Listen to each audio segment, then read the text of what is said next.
Quando eu vejo alguém muito cheio de razão, eu digo, vá ver se o nome dele está lá no livro da igreja como dizimista. Não está, então não tem valor para mim. Pode ser ele quem for, para mim não vale uma prata furada. Ouviu, pastor José Carlos? O apóstolo São Paulo disse que é uma das maiores autoridades apostólicas conhecidas e reveladas. Disse que a cédula que era contra nós, Jesus rasgou, olha, e cravou na cruz. Pagou o alto preço exigido pela justiça de Deus. E agora o Senhor dizer que esse crente que foi comprado, redimido, não vale uma prata furada, se arrependa. Eu quero ver, pastor José Carlos, quem for aí, dê um recado para esse homem, se arrependa, peça perdão, porque a gente quer publicar aqui também, comentar. De pastores que dizem que se você não pagar dízimo é para o inferno. É muito grave isso. E o dízimo agora é caminho do céu?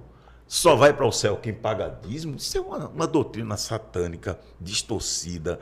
Exatamente aquela parte ardilosa do estelionatário para enganar. Então, esses pastores que utilizam dessa falsa doutrina são pessoas que podem sim ser denunciadas, porque enganam pessoas que ganham salário mínimo, são pessoas que vivem de auxílio do governo, são pessoas que são ambulantes, que trabalham de manhã para se alimentar à noite, são empregadas domésticas, são pessoas que não têm nenhuma renda, fica fazendo biscate, o que faz?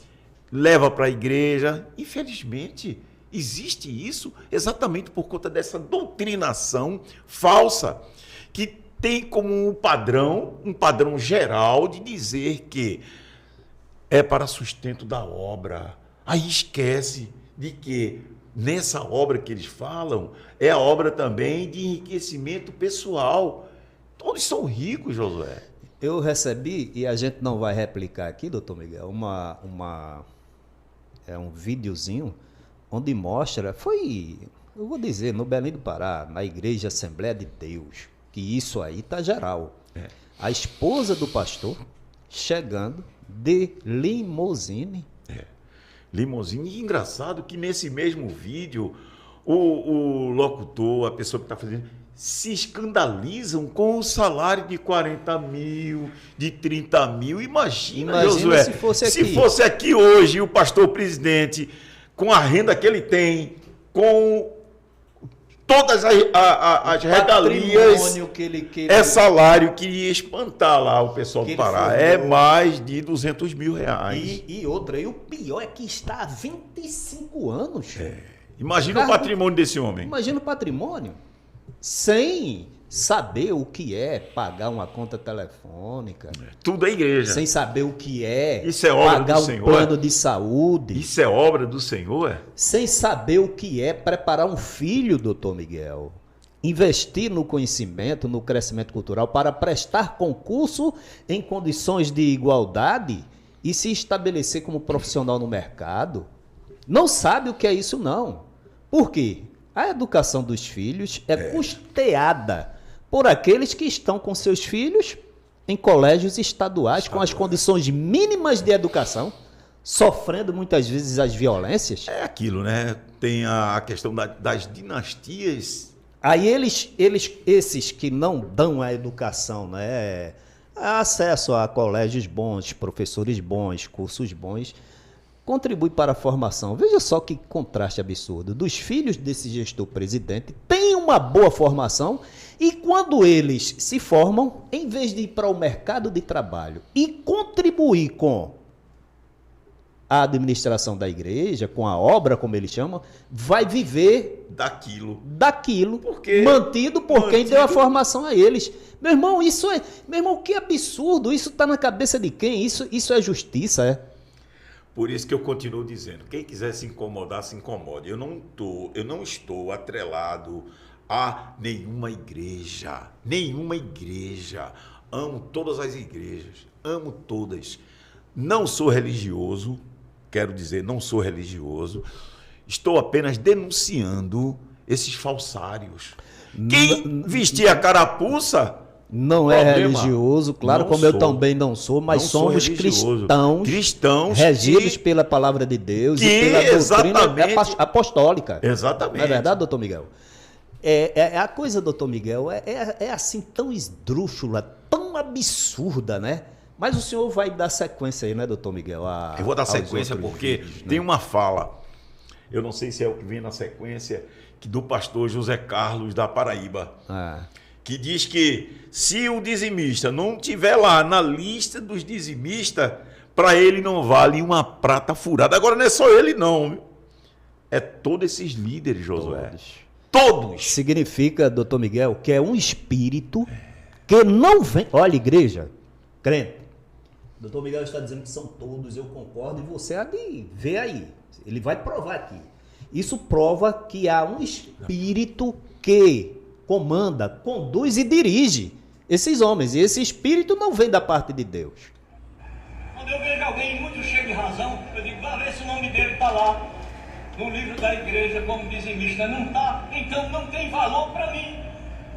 Pode ser ele quem for, para mim não vale uma prata furada. Como é que essa obra cresce? Como é que a gente paga os impostos prediais? Como é que a gente ajuda as viúvas, os carentes, os necessitados? Se você não contribui, então você é um parasita, é uma parasita na obra. Não tem outra linguagem, não tem outra expressão. E ainda quer falar? A gente vê um relato desse de um pastor que é presidente da Umadene, Isso que eu ia União dos Ministros Evangélicos, Vice-presidente da CGADB. CGADB. O homem diz uma aberração dessa. Uma aberração, doutor. Uma aberração, porque todos sabem que é necessário sim contribuir, mas não como fonte de fé, não como razão. Uma condição necessária para poder herdar a salvação. Então Meu ele amigo. chama essas pessoas que não podem contribuir, porque tem muita gente na igreja, José, que vai só para satisfação pessoal. Não tem condições financeiras de contribuir. Tem gente que vem até a pés para a igreja. E sem comer. Sem comer. Quer dizer que essas pessoas são parasitas? Já pensou? Que ofensa. Ofensa Que terrível. ofensa o senhor se dirigir à casa de Deus para ouvir uma palavra de alento, de restauração espiritual, de transformação e ouvir uma coisa dessa, doutor Miguel. Olha, isso é uma infelicidade, é uma desgraça. Eu admiro porque dizem, né, que aqui, como o doutor Miguel já falou, presidente da Umadene, União dos Ministros das Assembleias de Deus do Nordeste, vice-presidente da CGADB, que é Convenção Geral das Assembleias de Deus no Brasil, começou novinho, segundo eu vejo alguns testemunhos dele, e na velhice, já com as cães, né, branquinhas, ter a desgraça, a infelicidade de negar a eficácia do sangue de Jesus. Ora, se o apóstolo Pedro disse, doutor Miguel, sabendo que não foi com coisas corruptíveis, como prata ou ouro, que foste resgatado da vossa vã maneira de viver, mas com o precioso sangue de Cristo, como de um cordeiro imaculado. E há uma expressão lá em Salmos que diz que nenhuma fazenda pode resgatar o seu irmão, porque o preço de uma alma é caríssimo e os recursos se esgotariam antes. Aí vem. Não vale uma prata furada. Não vale uma prata. Meu irmão, que aberração. Olha, porque uma prata furada é uma moeda que, se ela tiver algum dano, ela não tem valor nenhum. Ela não tem valor no mercado. Não tem valor, não. Ninguém recebe um dinheiro rasgado. Ninguém vai receber. Então, o sangue de Cristo, né? Que Paulo disse que existia uma dívida contra todos nós. Mas quando ele deu a vida dele, a cédula que era contra nós, ele rasgou, viu, pastor José Carlos? O apóstolo São Paulo disse que é uma das maiores autoridades apostólicas conhecidas e reveladas, disse que a cédula que era contra nós, Jesus rasgou, olha, e cravou na cruz, pagou o alto preço exigido pela justiça de Deus. E agora o senhor dizer que esse crente que foi comprado, redimido, não vale uma prata furada, se arrependa. Eu quero ver, pastor José Carlos, quem for aí, dê um recado para esse homem, se arrependa, peça perdão, porque a gente quer publicar aqui também, comentar. Porque aí eu digo, vai ter uma pessoa aqui que o doutor Miguel vai replicar, que diz que se não pagar dízimo, vai para o inferno. Eu não vou usar tamanha, né, assim, não vou dizer com tanta ousadia isso, mas olha, o que o senhor disse é muito grave. O senhor negou. Engraçado, Josué, que fizeram denúncias da administração daqui de Pernambuco a ele. Ele simplesmente ignora. ignorou. Foi feito denúncia, olha, o pastor aqui local o pastor presidente está cometendo essas irregularidades, tome uma providência a nível de Nordeste. Mas quem vai tomar? Não, pelo contrário, ele chega aqui, publiquei no meu canal, que ele diz, mandou a igreja ficar de pé, reverentemente, em um aniversário do gestor presidente, e disse, príncipe de Deus, doutor Miguel. Quem era o príncipe de Deus? O príncipe, querubim ungido, né? Príncipe de Deus, és no meio de nós. Alguém já foi príncipe, né? Querubim ungido e foi derrubado. Mas ele disse para a igreja do gestor presidente, príncipe de Deus, és no meio de nós, com todo esse devido de conduta. E o crente humilde, tal qual aquela oferta da viúva que está lá, buscando a salvação, humildemente, ele diz que não vale uma prata furada. Se arrependa, pastor. Se arrependa. Agora, isso aí, Josué, não é só ele, não. Não. Isso aqui é o retrato dos líderes em todo o Brasil. Eu tive notícia agora que a igreja do Silas Malafaia também estava com problema de pagamento de folha de salarial. Quer dizer que esse pessoal já esgotaram tanto essa tese, já buscaram tanto nessa fonte, que a fonte está secando. A fonte está secando, Josué. Esse é o mistério que eles não vão entender. De tanto puxadismo, de tanto se sustentar e enriquecer com esse tema de dízimo, com essa doutrina mentirosa, se enriquecerem agora, estão buscando e a fonte já está secando.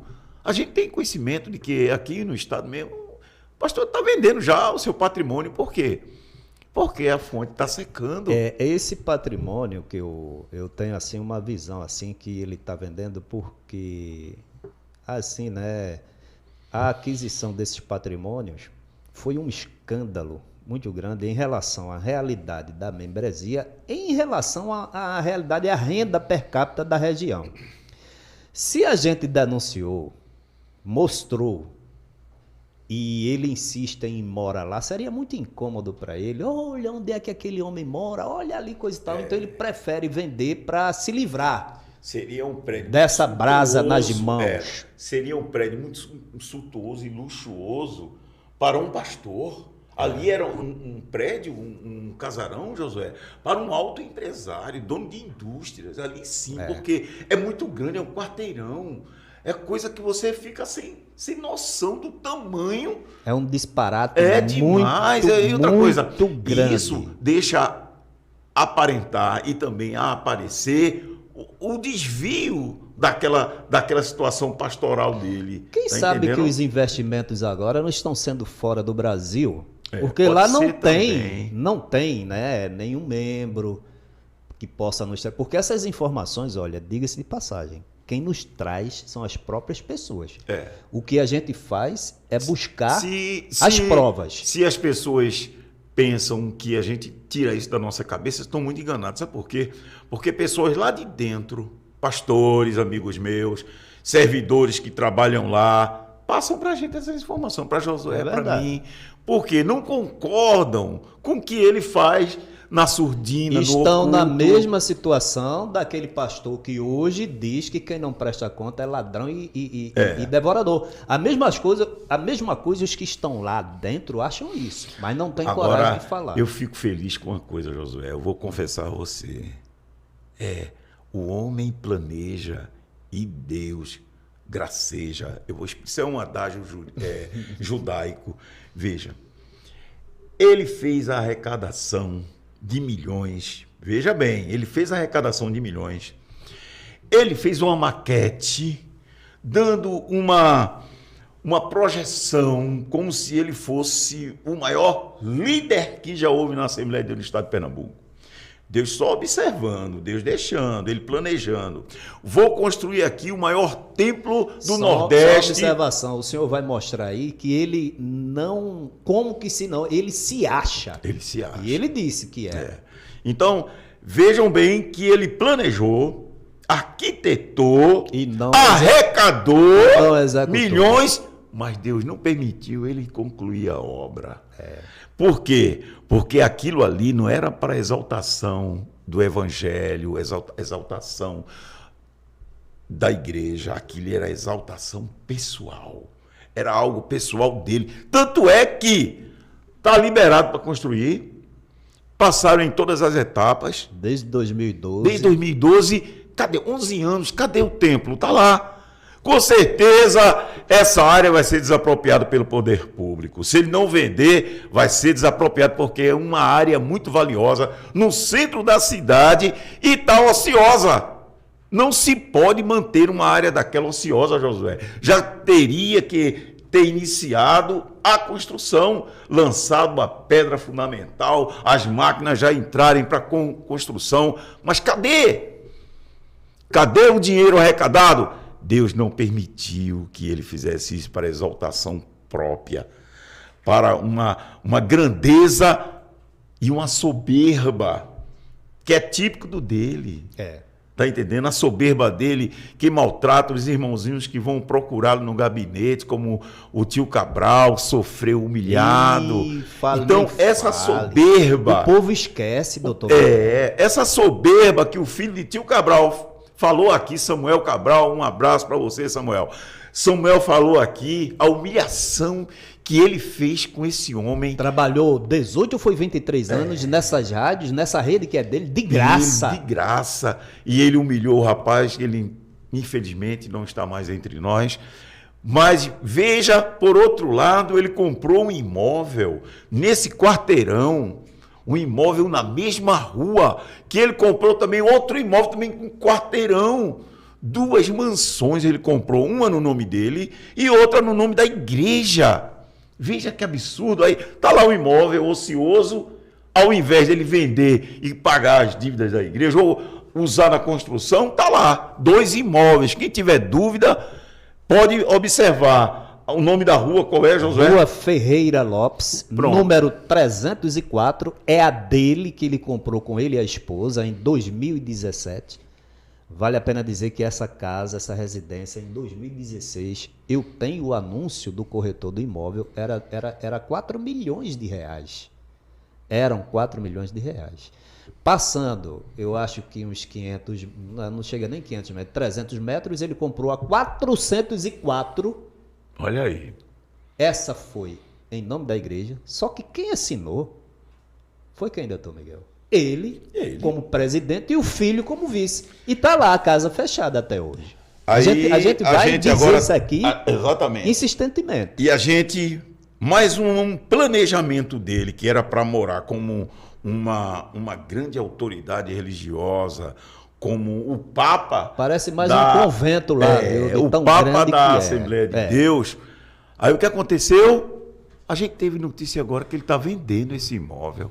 Quer dizer, que ele planejou, ele modificou, ele fez mudou a estrutura, teve prejuízo e agora está vendendo. E é bom que se diga, são membros, são pessoas que passam lá e nos alimentam isso. Dessas informações. Tiraram a foto, vende-se com o nome do corretor.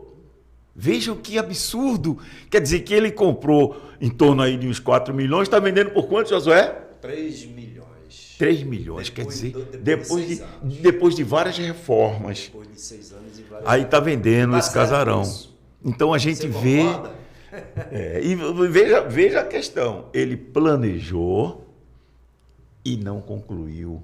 Quer dizer que Deus, eu acho que fica rindo dele, só olhando ele. Vai lá, vai, planeja aí. Aí depois Deus diz... Ele vive numa bolha, fora da realidade. Fora da realidade. Realmente, esse terreno aí na Mário Melo, eu não tenho dúvida, Josué, se as autoridades observarem a ociosidade desse terreno, com certeza, se ele não vender a um particular para a construção de um supermercado, para qualquer outra atividade, vai ser desapropriado. E sendo desapropriado, com certeza, ali dá para fazer uma UPA, dá para fazer um hospital, dá para fazer qualquer imóvel para ter... E vai ser devolvido um valor, pago um valor, né, doutor Miguel? Muito inferior ao arrecadado. Né? Com certeza. Ele arrecadou 380 milhões, que para iniciar o início da obra teria que ter esse valor, e ele confessou isso na audiência. Ele disse, olha, para a compra do terreno eu não arrecadei, não. Agora, para a construção, quer dizer que houve arrecadação milionária, e onde está esse dinheiro? Aí os membros, Josué, caem em si e dizem, espera aí, eu contribuí, eu vendi carro, vendi um bem para ajudar na construção do templo, e cadê o templo? Então, isso aí serve de indignação para quem contribuiu e deixa de contribuir. Então, eu quero dizer a esses pastores que utilizam dessa doutrina ardilosa do pagamento obrigatório de dízimo, que deixem de fazer isso. Vocês estão destruindo vidas. Vocês estão enriquecendo às custas de miseráveis. Vocês estão sobrevivendo à custa da fome do outro. Deixem de fazer isso porque vocês vão pagar o preço caro. E já estão pagando. Porque quem faz isso desvirtua aquilo que Jesus pregou. Jesus jamais pregou esse tipo de coisa, Josué. Os famintos que seguiam Jesus providenciava pão para alimentos alimentos. Jesus disse, dai vós mesmo de comer. A multidão faminta, né, naquele final do dia, na multiplicação dos pães.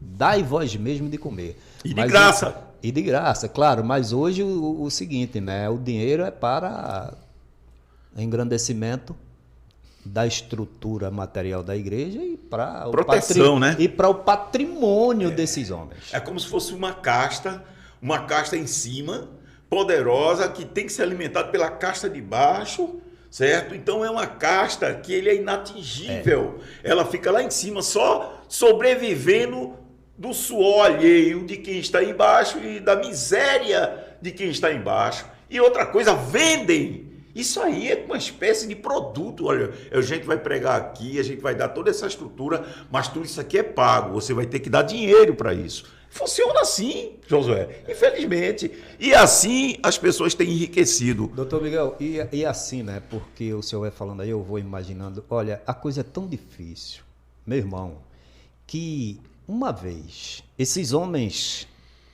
né, tendo, na realidade, um trabalho efetivo em cima da arrecadação, da busca de condições para construir essa mega estrutura dessa administração, dessa denominação.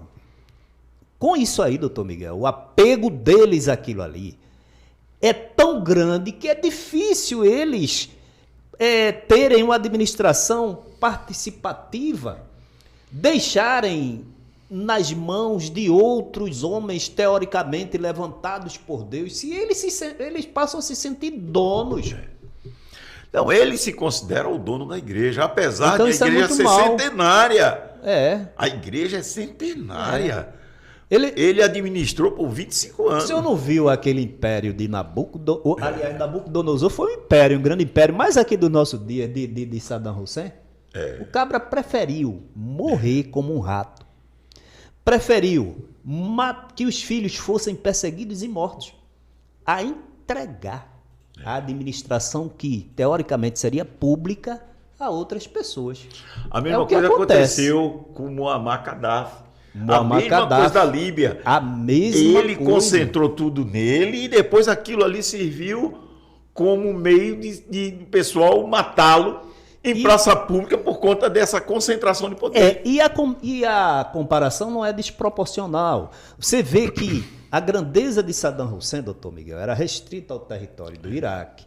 A Muammar Gaddafi, a grandeza dele era restrita ao território da Líbia. Agora, da Igreja Evangélica IEADPE, não é nem só em Pernambuco, é como disse, em 7 países.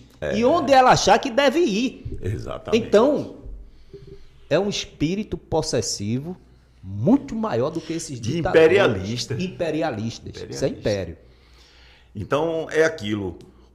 E pior, não se presta contas de nada. É o que o pastor o falou. que é que se vai para fora, para o exterior? Ninguém sabe, Josué. É por isso que o pastor disse aí com todas as letras. Quem não presta conta é lobo devorador e ladrão. É ladrão. Que você coopera e ele disse mais, viu, com clareza. Você não sabe o que entra, não sabe o que sai, não sabe para onde vai. E ele só conhece o quê? Aí a administração. Não, ele fez alusão diretamente ao pastor, Seria que era o pastor presidente dele. Seria bom que ele tivesse dito na época diretamente a ele.